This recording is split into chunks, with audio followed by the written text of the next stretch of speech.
Hello and welcome to The Financial Dad, where I, your average young adult, ask my dad, your not so average financial advisor, all of my burning finance questions. And yes, this is my real dad.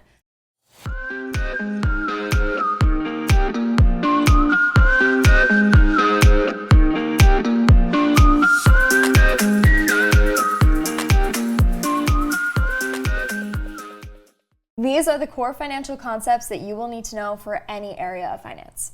We're going to be discussing topics like supply and demand, interest, and financial goals. So, what is supply and demand?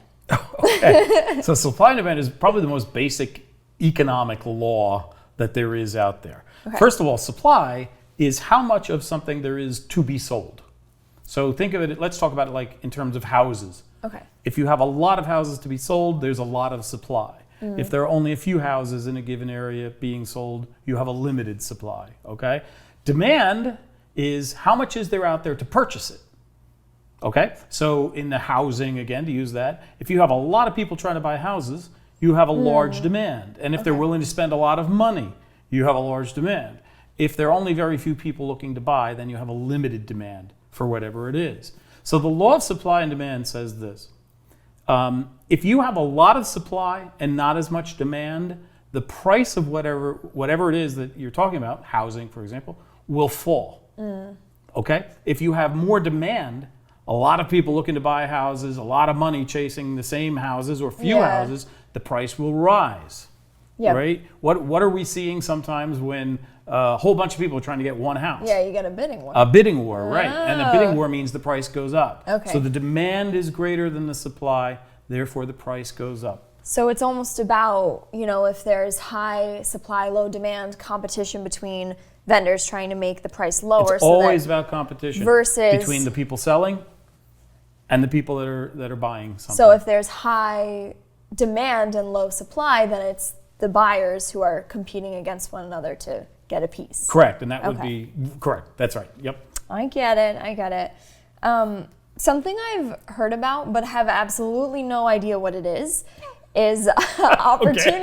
opportunity cost. Okay. What is that? Okay. Well, when you have money, you always have options as to what you can do with the money. Okay. All right. So if you choose to take the money and bury it in the ground, when you could have taken it and put it in the bank and earned 2% on it, for the sake of argument, okay? Burying it in the ground had an opportunity cost to you of 2%. It cost you 2% by burying it in the ground instead of investing it in the bank at 2%. Like a pirate. Now, yeah. They didn't care because there were no banks at the time. It's no interest. And pirates can't really come in and put money in the bank, this is the king's crown that I stole. Here, put that in the bank. So now opportunity cost can be different from that too. If you could put money in the stock market, for example, where over a long period of time, maybe you might earn 8 or 10% in the stock market with that money, but you choose to put it in the bank at 2% instead. You have an opportunity cost with that money of the difference between the 2% by putting it in the bank and what you might have earned. By putting it in something else. So whatever something else is, that's the opportunity that you might have put it into. Yeah. So the cost to you, the opportunity cost to you, is whatever you didn't get. Yeah. Or whatever you may not get because you decided to put it someplace else. That's what opportunity cost is about. Alrighty. I get that. That makes total sense. Let's talk about interest. Interest, okay.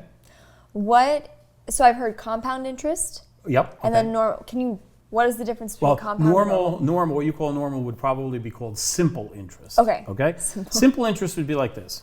I'm investing $1,000 and I'm going to earn 1% a year on that money, simple interest. What that means is at the end of the year on my $1,000, I'm going to get $10. Okay. So next year, when I have $1,010 in my account, even though I could be earning more on that money because I got $10 extra there, I'm still only going to get the 1% on the $1,000. Oh. So I'm still going to get $10 in the next year. Okay. Compound interest would mean next year I'm going to get interest on $1,010 rather than $1,000. So it's going to be a little more than the $10 and a penny or whatever that is. And now I got another $10. So second year, When you get out there, I've got now $1,020. Now I'm going to get $10.20. So you're making money off of it. Making money off of the money, right? Correct. you've Compound made. interest means you're making money on the interest too. Okay. And over time, compound interest is very, very powerful. Yeah. Money snowballs in value with compound interest over time. Simple interest, it simply does not grow as fast. Yeah. So on a bank account, if you're, savings account, you're going to want compound interest. You absolutely want compound interest in whatever you're doing. And that's typically the default. That's typically what you're going to get. Is it the same with loans? If you're repaying it, are you repaying on compound interest? No. Loans work a little bit differently because loans have what's called amortization. Okay? You're only paying on what you owe at the moment. Okay. Okay, so what you owe at that time. So it's not the whole amount? No, correct. Okay. Correct. Okay. So we kind of talked about opportunity costs. Yep. Let's keep talking about the cost of money. Okay. Are there any payment methods that might cost me money? Well, yes and no. I mean, the most important thing when you're looking at costs of money is what is the interest rate on different things where you owe money. Okay? So, for example, let's say you owe some money on a credit card and you owe some student loans. Okay? Yeah. And maybe you owe, you bought a couch that you bought for interest also. Okay? Something like that. Oh, did you buy a couch? I don't know. Why are you laughing? Yeah. Okay. So we bought a couch. There are 3 different interest rates there. The highest one's probably going to be the interest rate on the credit card. Okay. So 18%, let's say. That's a very high interest rate. Yeah. Okay? So if you're going to pay something off faster, you want to pay off the thing with the highest interest rate faster. So there's less time sitting that you have to pay back where it's growing. Correct. Your interest expense goes down. And if you can pay down that one, now you can pay off the others faster because their interest rates are lower. Okay. So when you have those kinds of, different costs of interest is just a cost to use money. Okay? So if you're at 18% for your credit card, and if you're at 9% for your student loan, and if you're at 7% for your couch, okay, you want to pay off the credit card the first because the cost of using that money is the highest. Now go to your student loans, start trying to pay them principal of those down, and let the couch stay out if you can. Just let the couch sit. Well, just pay the minimum payment. Sit on it. You pay the minimum payment because also usually every type of place where you could pay money has a minimum payment, but also you can pay some of the principal down. The principal meaning the balance of what you owe. Okay. So if you pay off the credit card principal first, then get to the student loan principal, because at 9%, you're saving money by paying off this 18% versus the 9%. Yeah. It's twice the interest cost. So you'd be losing money faster. If you didn't pay it off faster, yes. Yeah. If you paid off the student loan faster, you'd be losing money because you're still going to have to pay that 18% on the credit card. Right. Okay. So now let's talk about something that's a little more fun, I guess. Okay.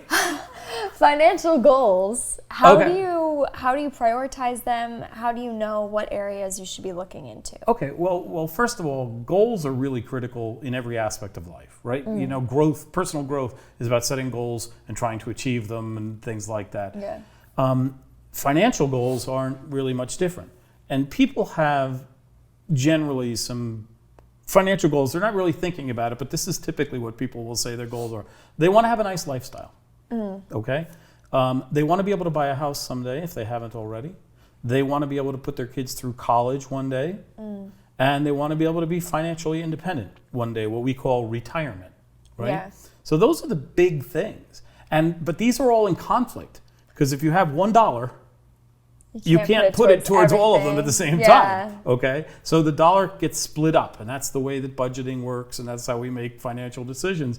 Some of it's going to go for lifestyle. It's for us to be able to live a lifestyle, to travel or to enjoy life however we're trying to. Some of that, when you haven't bought a house yet, is going to go towards the house. And in all honesty, if you don't have a house yet and you want a house, probably most of the money you can save is going to go towards a house. Yeah. You probably don't have children yet anyway, but if you do have children, you're less concerned with getting them through college than you are with getting a home. Because home ownership is one of the key cornerstones of basically like the American lifestyle, pretty much. So if you can afford it, you try to. Then the second thing that people are worried about is usually college educations for their children. And the reason for that is that when you buy a home, you're typically in your 20s, 30s. When your kid's going to go to college, you're typically in your 40s or 50s, and that's going to come before you retire, which is typically in your 60s, something like that. So there's an order to this, and the priority is typically set kind of by that order. Yeah. So once you have established yourself with a home, then you're looking at the conflict between my lifestyle, saving money for these kids to go to college, and saving some kind of money for retirement. And that's really where some sort of financial advice typically comes into play, because making those decisions is very hard. And if you don't know what you need to put towards those things, then it's even harder to make decisions because you're just completely shooting in the dark. Yeah. I could save $10 a month towards retirement, and any financial advisor in the world would probably tell you, I don't think that will cover retirement for you. You know? So that's where really getting into some computer programs that are either online, and okay, how much is it going to cost me to send this child to college? How much do I need to save to get this kid to college? How should I save it? Totally separate, one of our videos. What are the options for how to save that money? And then another different one of our videos, how much do I need to save towards retirement and how should I save it? Prioritizing that use of money. Based on where you are in your life. And that's what says what's important to you. Yeah. Budgeting in general, again, another of our videos, but budgeting in general is all about what is important to you now and going forward. Yeah. What are the goals and what's more important to you in the goal setting process for you. Okay. Well, now that we've covered the basics, we are ready to dive into all the financial topics and decisions that face us. And our financial journey is off to a great start. Thanks so much for watching this video. If you have any questions for us, feel free to reach us at our website and make sure to click on to the next.